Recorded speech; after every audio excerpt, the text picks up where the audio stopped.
morning, my friends, and welcome to yet another astounding installment from very high above all the puerile and pedantic forms of Wyoming mainstream media. This is Cowboy State Politics. I, of course, am your illustrious host, David Iverson, firmly ensconced behind the silver Cowboy State Politics microphone and broadcasting to you from the Cowboy State Politics Northern Command studio in Sheridan, Wyoming. Good morning, my friends, and welcome to the program. Happy Wednesday. I've got a great show for you this morning. Majority Leader Chip Neiman is going to join us in a little bit to talk about a whole bunch of different things. What happened in the last legislative session, committees that he's working on, and the abortion lawsuit that he and Representative Rachel Rodriguez Williams have appealed to the Wyoming Supreme Court to see if they can intervene in it and provide some legislative perspective behind House Bill 152, or the Life is a Human Right Act. So we'll do all of that in a little bit. This morning's broadcast is brought to you in part by the Buffalo Wool Company. Yeah, I know, it's super hot outside in the 90s, but it's a common misconception that you only wear wool in the winter. You can wear it in the summer too, and I'm telling you, my friends, some socks from the Buffalo Wool Company will keep your feet cool and dry even on the hottest of Wyoming summer days. Quite frankly, you've never had a pair of socks like these. To get you a pair, go to their website, thebuffalowoolco.com. We begin this morning with the Pravda on the Platte.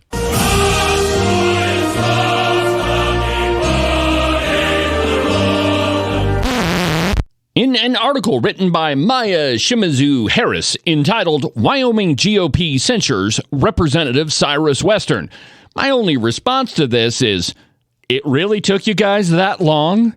And I quote, the Wyoming Republican Party censured House Majority Whip Cyrus Western on Saturday over election complaints involving the Bighorn Republican, according to a member of the State Central Committee who was present for the vote. The resolution, stating that Cyrus has, quote, failed to uphold the high moral standards entrusted to him by the citizens of the county of Sheridan and of the entire state of Wyoming, end quote, demands the representative's immediate and voluntary resignation from his position as Majority Whip in the Wyoming House of Representatives. As the House Majority Whip, Western assists the Majority Floor Leader, makes sure party members are present for votes on the floor, and counts votes and communicates the majority position. Of course, Western didn't immediately answer the Star Tribune when asked if he would consider the resolution's demand to resign from the Majority Whip post, nor did he comment further on the election complaints that led to the censure. He previously told the Star Tribune that his legal counsel had advised him not to discuss the election complaints, but that there's, quote, more to the story than what's been published, end quote. This is more drivel coming from our old pal Cyrus. If you'll remember correctly, it was Cowboy State Politics who first broke the story that Cyrus Western and Johnson County Commission Chairman Bill Novotny were being investigated for election law violations. It's a long story, but currently, the election complaint that was filed with the Secretary of State's office has been forwarded to the Wyoming Attorney General for investigation and/or possible prosecution. But that was back in March, and it's been sitting on Bridget Hill's desk ever since. The case of Cyrus Western and Johnson County Commission Chairman Bill Novotny is yet another example that if you're politically connected in the state of Wyoming, that it's almost a hands-off approach. You can do whatever you want politically, and nobody is going to say anything about it. And if they do, somebody gets out a big giant broom and sweeps whatever you've done underneath the carpet. The list of wrongs that have been committed by Wyoming redcoat politicians is long and distinguished. There's the absolute and 100% provable case of voter fraud committed by Representative Dan Zwanitzer. That one was summarily dismissed by a simple vote of the Wyoming House of Representatives. Yeah, they even let Zwanitzer himself vote as to whether or not he should be investigated. Fascinating, huh? And then there was Representative Carly Provenza posting threatening messages on social media. Messages that, if they were posted by anybody else, would get you investigated by law enforcement. According to Speaker of the House Albert Sommers, Nothing to see here. Can't do anything about it. Bye now. The political environment that all of us inhabit is absolutely 100% completely lawless. If you're politically connected, doesn't really matter what you do, there'll be a way that you can get out of it. And the rest of us, had we committed the very same things, would be prosecuted faster than we can say the phrase, Cyrus Western is a redcoat. If you want more information on what our pal Cyrus did, I've published a number of different episodes on it. One that comes to mind is entitled, What Cyrus and Custer Have in Common. And then there's this from the Cowpie's Trotsky Wolfson in an article entitled Ethorn Says RNC Shouldn't Give Money to Gay Rodeos from August 12th. Way down at the bottom, Trotsky writes, and I quote, Sheridan resident Carla Kloptenstein said Western lied when he took his oath of office in January and said he wasn't under investigation for any matter. And here comes the legal opinion by renowned jurist Leo Wolfson, and I quote, This is a misinterpretation of the oath of office, which only says the person taking the oath has, quote, not knowingly violated any law related to my election or appointment, end quote. Western has never admitted to the allegations, and none of the people targeted in the mailer were running against him, end quote. So as long as you don't admit to what you've done, the charges don't matter. Brilliant. His curriculum vitae must contain a reference to a BA in bullcrap. Western was running for election at the time, and he put out a mailer attacking the very people that didn't want to endorse him. And then he and his pal Bill Novotny tried to cover it up. Seems like that's kind of related to his election to me. But what do I know? I'm just the guy that's been on Cyrus Western like quills on a porcupine for the last year. Before we move on with the program, let's get another word from one of our sponsors. The current real estate market is sometimes a bit difficult to navigate. You need a real estate agent that you can trust.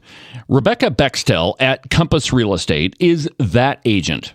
Last year, she sold about $25 million worth of real estate. And get this, she's been known to talk buyers out of purchasing a property because it wasn't right for them. If you want a real estate agent that's going to look out for your best interests, whether you're buying or selling, call Rebecca Bextel at Compass Real Estate. Her phone number is 307-699-3519. That's Rebecca Bextel at Compass Real Estate. Earlier this week, I caught up with Wyoming Majority Floor Leader Chip Neiman. We hadn't talked to him for quite a while, and so there was a number of things that I wanted to get his thoughts on. Here's our discussion. Joining me this morning is Majority Floor Leader Chip Neiman. Chip, welcome back to the program. It's very nice to be here with you, David. Thank you very much for the opportunity. It's been a long time. How you been doing? Been doing good. Been pretty hectic around home.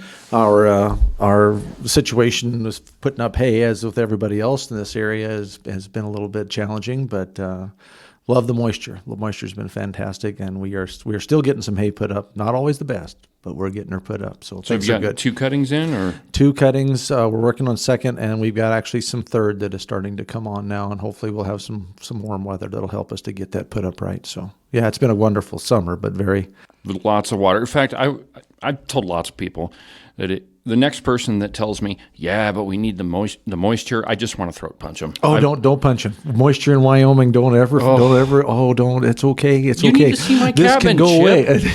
It's a swamp. It can dry out. It will dry out eventually. This is Wyoming. This doesn't always stay like this, so be thankful when you have it. Well, Chip, there's a couple of things I wanted to discuss with you. The first one that's been in the news is apparently you and Representative Rodriguez Williams are appealing to the Wyoming Supreme Court to intervene in the abortion lawsuit. Yes. Could you just talk to me about that and tell us what's going on? Well, a little bit about that is we appealed and tried to intervene, and Judge Owens decided that it was not going to be allowable, and so she did rule that we would not be able to intervene, and so that we are going to We are basically appealing to the state Supreme Court now to allow intervention for us to be able to give information in this case to support the legislation and to give our effort to try to help support the Attorney General and the state of Wyoming to support this law that we passed as legislators there a year ago. Well, no, I thought I read a couple articles where Judge Owens said that no, you're not going to be able to intervene. And then one of her subsequent rulings, she said, well, we need more information as to why this lawsuit is necessary. Ironic, isn't it? Yeah. No, and so that's kind of what we've always maintained from the very beginning, is we don't want to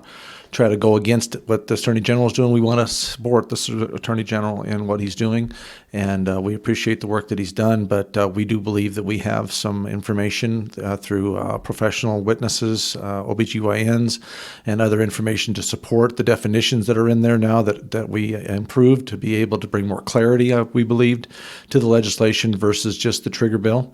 152 was able to answer a lot of the questions that were being asked of the trigger bill. And so that was the effort here, is to define when life begins, to define a lot of the different pregnancies, like for an ectopic pregnancy, a molar pregnancy, these different things they're not pregnancies, but they are D&C. You know, that was considered, well, maybe you would stop women from being able to have a D&C. No, that's not. That's defined in there.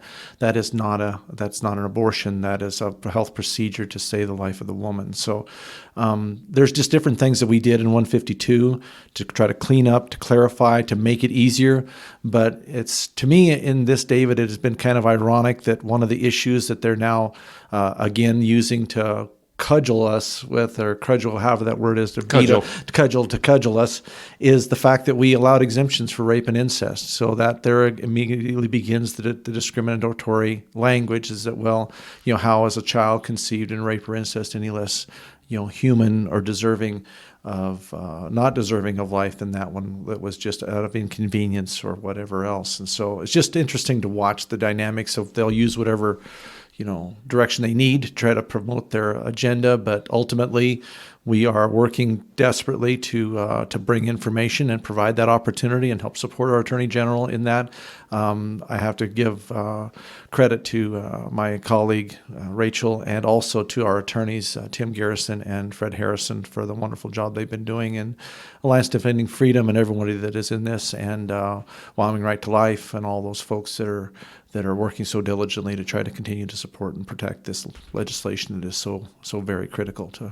Was there a little venue shopping going on with filing it in Teton County? I would think so. I mean, that just, to me, that makes a lot of sense. I mean, you know, you kind of got to find some place that is going to be more willing to push back. And I think Teton County was probably the logical choice, based on the fact that you've got an active abortionist there that's working in a clinic. And so it's just, I don't know how else to say it. Yeah, you want to find a place that's going to be willing to work with you on that kind of stuff. So, one of the things that's been in the news a lot and it's been several different legislators, is they're trying to blame the Freedom Caucus for the failure of the legislature to do anything really about property taxes. Well, you're the majority floor leader. You're the guy that decides, you know, where bills go in the order. So I've got a couple of questions here, but first... You mean it's not all my fault? No, it's not all your fault. Oh, okay, I see.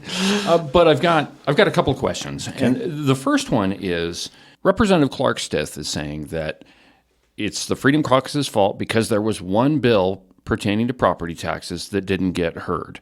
And I just wanted you to explain, give us the timeline as to what happened those last few days of the legislature and why those bills died. Well, and I hope I can explain that clearly. The one bill I'm assuming that he is talking about would be the bill that was brought by Bo Beitman. That was a Senate file, so that would have been the last crossover time. That was been the last session when we would have had bills actually that would have run out of time. That was a bill that was, I think, Senate File 136.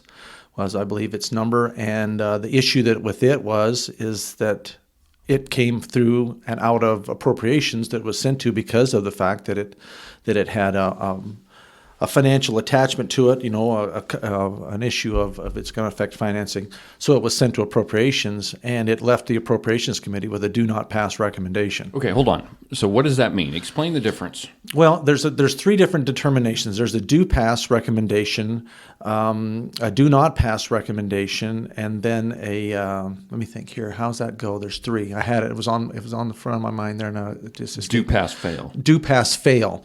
But a do not pass recommendation automatically requires that bill go to the bottom of the list. All other bills have to be heard before any bills that have a do not pass recommendation can be heard by the body. So there were 4 other bills that there was 3 other bills, besides 136. The other two of the ESG bills were there, and along with this 136, was the tax bill. And so those all got do not pass recommendations. And that automatically, there's no choice on the part of the majority floor leader. I have to put the bill at the bottom of the list, and we have to grind through every other do pass recommendation bill that has been placed on the list, the general file list, before we can get to those bills. But there was some legislation there that I had multiple legislators that came to me, not just Freedom Caucus legislators that came to me, and multitudes, and were very hesitant, very concerned about that. We're concerned about the pricing. There was a $10 million bill in regards to some highway funding that they determined that there was no determination on where it was automatically going to go. That had been changed in there evidently. And so just a lot of other problems that went with it. And the issue is if that bill would have been come out of the appropriations with a do pass recommendation, that bill would have seen the floor. I would have made sure that bill saw the floor, along with those ESG bills and others there that were given that do not recommendation. Okay, hold on just a second. There's a couple of things we need to talk about, and then we'll get back to the interview with Majority Leader Neiman. Everything requires context. That's the one thing that the Redcoats never provide you. There have been numerous op-eds written blaming the Freedom Caucus for stopping debate during the last day that Committee of the Whole legislation could be heard on the floor of the House. That those evil conservatives killed valuable legislation that really would have helped Wyoming citizens. I'm talking about the likes of drag show Clark Stith, Albert Sommers, Steve Harshman, and my own representative, Poisonberry Craigo. These redcoats count on you not having the time to do the research necessary to find the truth. What they don't count on is yours truly, me. The truth is, there are very good reasons why all of those bills were killed on the last day that they could be heard. A couple of them Chip mentions. Let's start with the crosswalk thing. Why wouldn't we want to provide $10 million to keep kids safe as they're crossing the street to go to school? I can hear it right now. The Redcoats are saying, you must hate little children. That's why you voted against this bill. I'm telling you, these people absolutely have no shame. So much so that they wrote an op-ed about it. To the Cow Pie, in an article entitled Landon Brown, Jared Olson, Wyoming Solutions Mean a Brighter Future for Wyoming Children. By the way, it's been 938 days since our pal Gomez Landon Brown agreed to an interview on cowboy state politics and then didn't show up. How brave of him. Anyhow, this one was written on March 30th, 2023. This one's a little long, but it's important that you hear it so you understand exactly what all of these people are trying to do. Lie. And I quote, unfortunately, this disconnect continued throughout the session, resulting in the failure to pass key pro-child, pro-family bills. 3 committee-sponsored bills, Senate File 19, Highway Safety Child Restraints, Senate File 35, School Crosswalks and Pedestrian Crossings Appropriation, Senate File 49, Safe School and Climate Act Amendments, and the 4th bill, the highly watched Senate File 144. Chloe's Law, which sought to prohibit doctors from offering gender-affirming surgery to anyone under the age of 18, were not heard by the required deadline, despite the Speaker of the House making it clear to the body that he was prepared to stay until midnight to hear all of these bills. A motion was made by the Majority Floor Leader to cease debate and end Committee of the Whole. The 25 Freedom Caucus voting bloc joined House Democrats to form a majority alliance that ended Committee of the Whole, thus ending the debate on these pro-child bills. When the Majority Floor Leader, a member of the Freedom Caucus, was asked by the Cowboy State Daily why he stopped debating bills before Chloe's Law could be heard, he said another bill that died alongside Chloe's Law, Senate File 35, had a $10 million price tag and was the main reason he called for the end. Senate File 35 was a Transportation Committee bill that was drafted to help build crosswalks and save children's lives. End quote. Barf. I wonder if all these people get up every morning and try to find new and inventive ways that they can mislead their constituents. Let's start with the crosswalk bill. To figure this one out, you have to go back to the February 15th House Judiciary Committee meeting. The WYDOT director himself, Luke Reiner, basically said that they don't need $10 million because they already get $4 million from the feds. And the Wyoming Department of Transportation doesn't own the vast majority of crosswalks in Wyoming, so Gomez's precious crosswalk bill really wouldn't have done anything anyway, except spend $10 million. Here's former WYDOT director Luke Reiner saying that they already get $4 million from the feds and they don't own a lot of the crosswalks. Here he is in his own words. We in WYDOT, we do maintain 915 crosswalks across the state, but that is most crosswalks, bless you, do not belong to us. They actually belong to municipalities and to counties, right? Now we're certainly, the State Department of Transportation, but we don't own most of the crosswalks and the traffic signals. If we kicked you some money, how would you administer it? And really what I tell you is that today, certainly alternative transportation programs is a priority of this current federal administration. And so we get about $4 million a year, which actually is a doubling of what it was from the prior administrations to deal with items like bike routes or walkways or crosswalks or really road type structures that support alternate, forms of transportation. And so when we were asked during the interim, hey, how would you administer this? Our recommendation to the committee was, hey, we would take, if you so choose to do this, we would take the money that you push our way, we would incorporate it into the Transportation Alternatives Program, administer it through that program as it stands now. Busted. And what about Senate File 144, Chloe's Law? That thing would have been great. It really would have prevented childhood mutilations. Except, of course, that after the Appropriations Committee in the House got a hold of it, there wasn't any enforcement mechanism in it. So it wouldn't have done anything. In other words, House Appropriations butchered it. Pun intended. A couple of the bills that Jared and his pal Gomez don't bring up are Senator Bo Beitman's 2 ESG bills, which were also butchered by House Appropriations. Here's what Senator Beitman had to say after Appropriations was done carving up his bill. His response is, priceless. Mr. Chairman, members of the committee, I have never seen this happen before. To say I'm disappointed is an understatement. To treat a sitting fellow legislator like this in a public committee, which is actually a public execution, not a public committee, but nonetheless, to spring a substitute bill on me in committee without me even knowing about it, seeing it, I just say shame on you. Just vote it up or vote it down. But to do this after hearing all the testimony and to pull this on a fellow legislator it's not okay. That's not how we do business around here. I would certainly never do that to any one of you.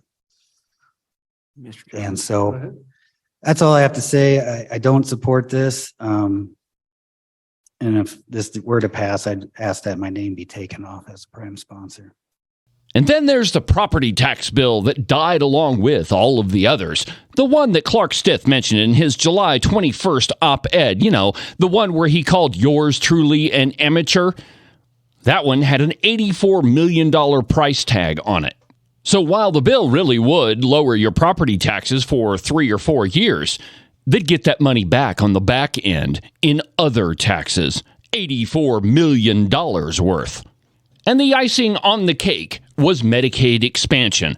That one was killed along with all of the others. So there were very good reasons why House Majority Floor Leader Chip Neiman called for an end of debate. Don't listen to a single thing those redcoats are saying about it.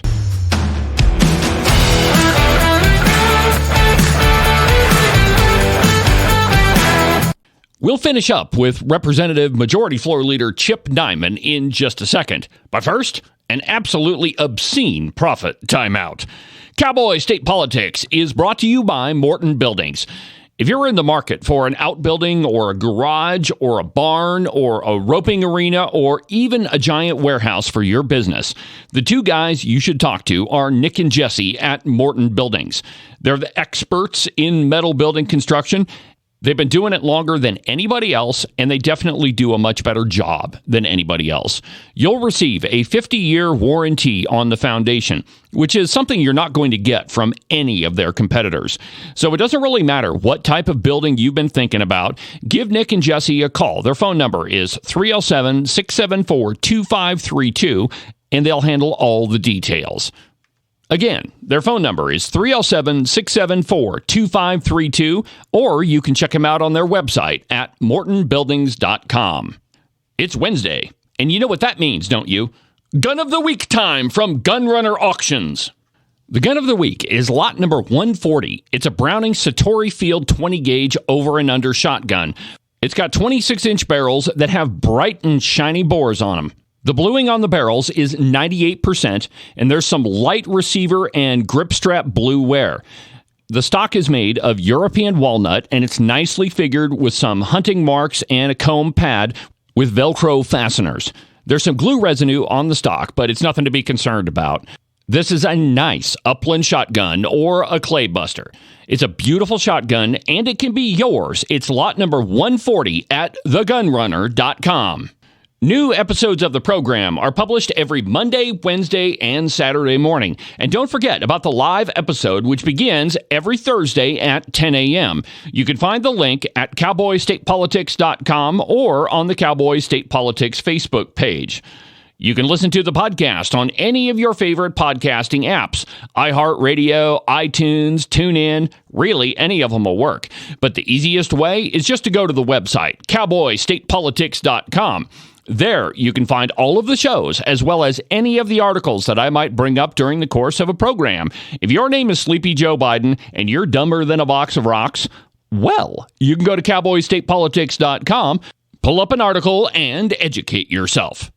Just like you should have been doing on all of those pudding breaks. And now, back to our interview with Majority Leader Chip Neiman.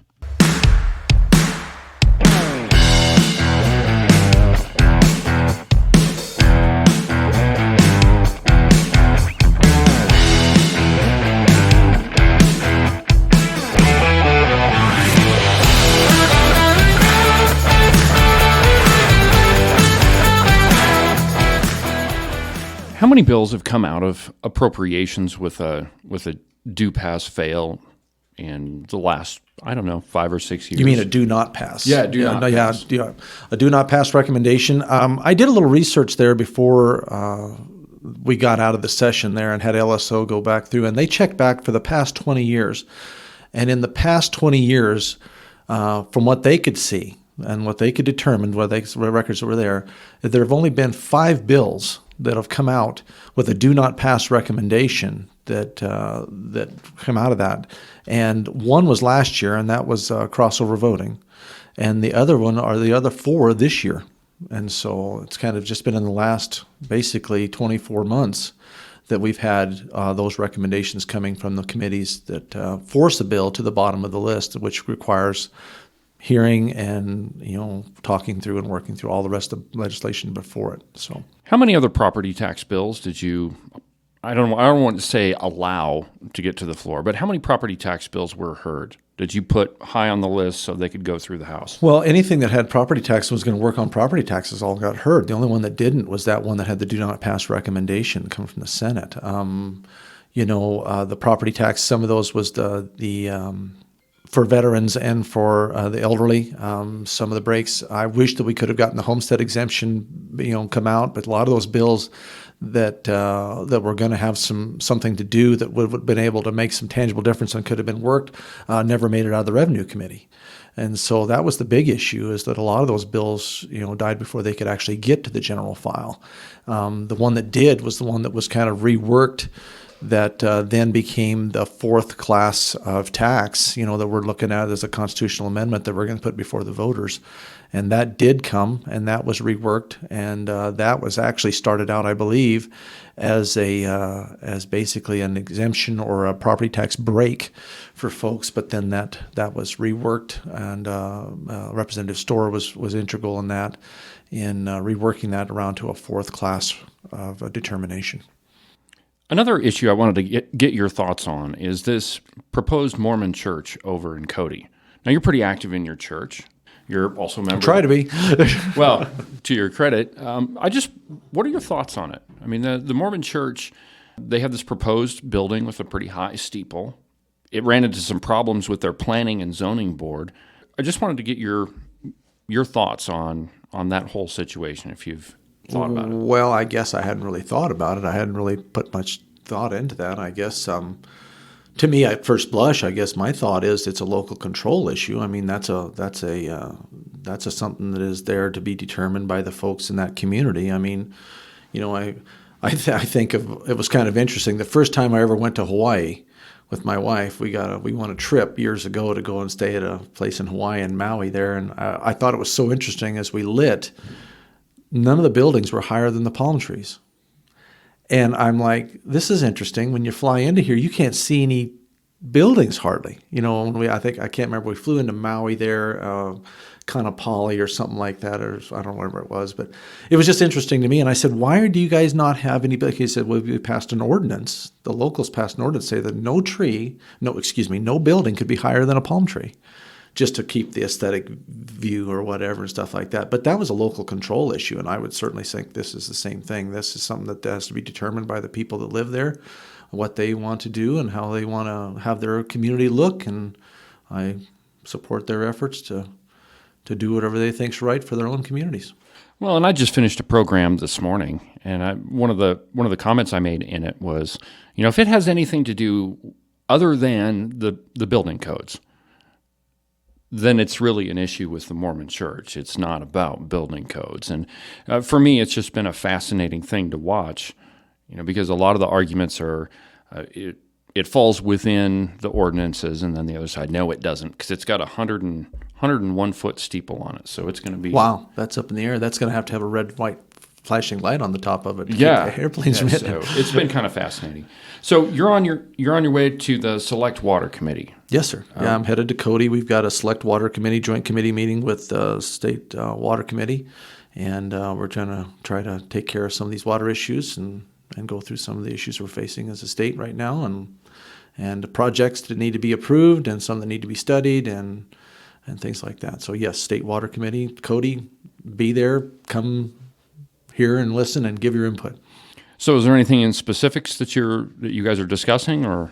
Specifically, we're just looking at the one fill rule that is going to be discussed about the ability to be able to retain or hold water, or maybe potentially fill a reservoir twice, and see what what current statute says about that. A lot of effort is trying to figure out how we can keep water working in the state of Wyoming, making sure that we don't let any more water leave this headwater state than is absolutely required. And so we're working very diligently on that. Another thing we do, and is the responsibility of Select Water, is to oversee projects and to make sure that we are hopefully being very efficient in our spending of our hard-earned state dollars that people are taxed and taken from them and hopefully given to us to use wisely. We're looking at some projects, trying to maybe mitigate some different situations and issues and stuff, and looking at those issues and seeing how we can work through those. But primarily just this is going to be our state tour too, that we're going to look at some different projects that have been completed in the Cody area and see how these funds are being spent and the efficiency and what we're getting for the benefit back to the state and its people. And so it should be a very productive meeting, and I look forward to seeing and accomplishing much. Are there any personal bills that you're planning on introducing into this upcoming budget session? I do.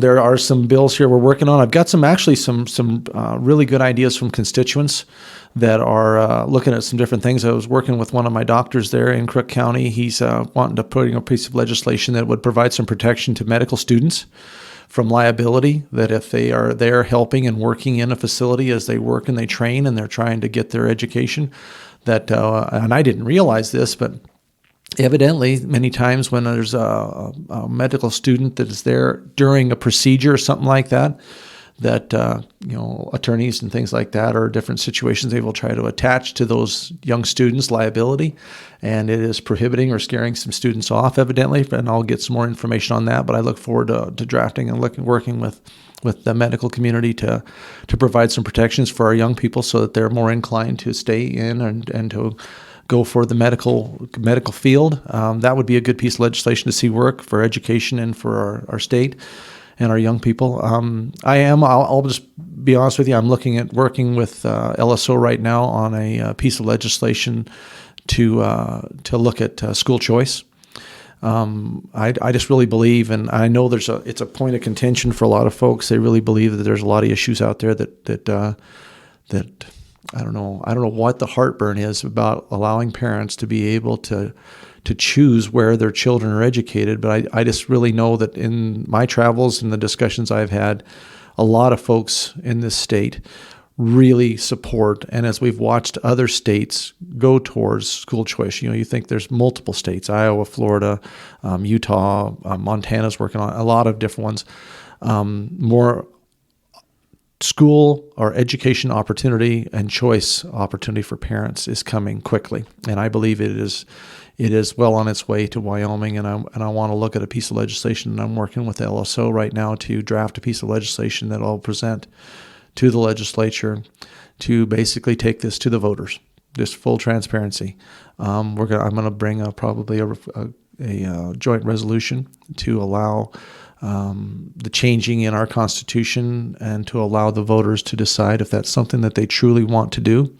And because we've tried for a couple of years now in my short tenure in the legislature, and we've tried and failed multiple times, and our Constitution is very clear on the fact that you can't use public dollars to be spent individually or to get that to parents. But there's a lot of legislation out there, and there's been some case law now that has demonstrated that is there, and that you can allow parents to have that money and reimburse, or however they want to look at it. But to me, I think to try to solve all the questions and to make it clear is just put it to a vote of the people and let the folks decide if they believe it is important to them to be able to invest those dollars how they see fit and educate their children how they see fit, that they should not be denied that right to be able to do that. And so that's another piece of legislation, among others, we're just working on trying to get put together. Well, the Education Committee just finished a meeting last week, and I was astounded at how they just seem opposed to allowing parents to make decisions on behalf of their child. And it just seems like when you say the words, parental control or parental rights, people's hair lights on fire. And it just looked to me like that entire committee just didn't want to give parents any more control than they already have. My view is that parents are the final say in anything that happens to their child. They are ultimately responsible for the rearing and the raising of their child. The school has been allowed the opportunity, whichever school they allow their children to attend, to support the parents in the education of their children. I think sometimes we lose sight of the fact, and I had one constituent here just recently say, I was told by a superintendent several years ago that said, when that kid enters my building, he's mine. And I'll say what happens to him, and I'll take care of him when he's here. And that parent said, that's the one time that I have just come unglued. It's like, no, I'm allowing you to have the opportunity to be able to work in the life of my child. This is not abdicating my responsibility or my role as a parent, that when I turn them loose at your facility, that they're suddenly no longer mine or my responsibility. Ultimately, the parent is responsible for that child. That's just a fact. Yeah, I mean, I watched that entire education meeting, and the one question that kept going through my head, I mean, there was a lot of people that testified. They were like, well, no, when this child enters the school is responsible for him. And my question You're responsible to keep them safe, and you're responsible to educate them as far as reading, writing, arithmetic, the basic fundamental things that they need to be able to be a strong and productive adult. But beyond that, what was the next statement, I guess? Well, my question is always, well, yeah, but you can't give a kid an aspirin without their parents' permission. Correct. So if that's true, then everything you said about, the school being in charge of their education and parents having very little say, that's all bull. I mean, because parents do have the ultimate say in their kids' education. Parental rights are foundational to making this thing work. Parents have to be respected for their role in the authority of that child. If that child does something, that child is not liable. The parents are liable as long as they're underage. When they become of age, then that child is fully responsible for their actions. Until then, anything that child does is going to have to be taken care of by the parent. The costs incurred, all those things, that's the right. So you can't have both. You can't expect them to pay all the bills, but you can't expect them to have anything to say about what they're exposed to or what they're done, what they do, and the responsibility level that they are required to carry. And so, no, parental rights are just fundamental rights, I believe, that as they're responsible for the care and keep of that child, nobody should come in there and say, well, you know what, we're going to take it from here, and we'll let you know if we need you. That's not how that works. Parents' education needs to be a very intricately involved support for the parents, not the other way around, that the parents are there to support that. I think we're getting it turned around, because I think a lot of times, that we are starting to say, well, we know better. And whenever you have a position and you make the statement, or you start to make a parent feel like, just we'll let you know if we need you. Wow, that's not where you need to be as a parent. Parent-teacher conferences and PTAs, parent-teacher associations. I remember as growing up, those were groups that were put together, and leaderships and committees that were put together to be able to create a good alliance between parents and their responsibility and their roles in the education of their children, and how the teachers could support and supplement that and make sure that the kids had a well-rounded education that was jointly supported by parents and the teachers helping parents, and parents doing a good job of helping the teachers to be effective by bringing kids that are responsible, respectful, and are being held accountable. I have one more question, and I've asked this of several different people, and I've been getting conflicting answers. And so, I just thought, since I have you, I'll ask you too. There are 26 conservatives in the House. There are 31 other Republicans that vote an average of 80% of the time with the 5 Democrats. 31 plus 5 is 36. So my question, Chip, is how did 26 people prevent 36 from doing anything? Well, your math would say that that's impossible. So I would say that that's probably the truth. I mean, it's just, the reality of it is, for example, let's just use a really good example here. The legislation that was what they're saying now, and they were talking about it in the Education Committee meeting the other day. We tried to override that bunch of conservatives, quote unquote conservatives, tried to override and to bring a piece of legislation out that had passed the Senate, and that was to restrict the exposure of K through third graders to gender ideology or any kind of sexual orientation training. And this is for kids that kindergartners through eighth grade, eight-year-olds, excuse me, not eighth graders, third graders, mind you. We could not muster enough votes to even bring that out to have it considered on the floor. What? With your 26? Well, the numbers are simply not there. And so if that's any indication of what the conservatives could or couldn't do for something that I know, and I think people around the state know well, was an important issue for a lot of people about, let's just let those little kids be little kids and not push that on them or expose them to that. We couldn't even get that out of the speaker's drawer.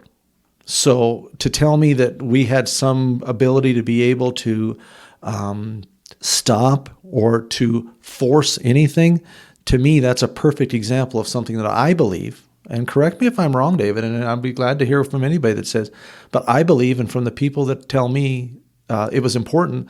That was an important piece of legislation that people really wanted to see passed in Wyoming, just to prevent those little people from having to deal with that when you're worried about toads and just playing with your friends and stuff like that, because you don't worry about those kind of things at that point. We couldn't get that out of the drawer.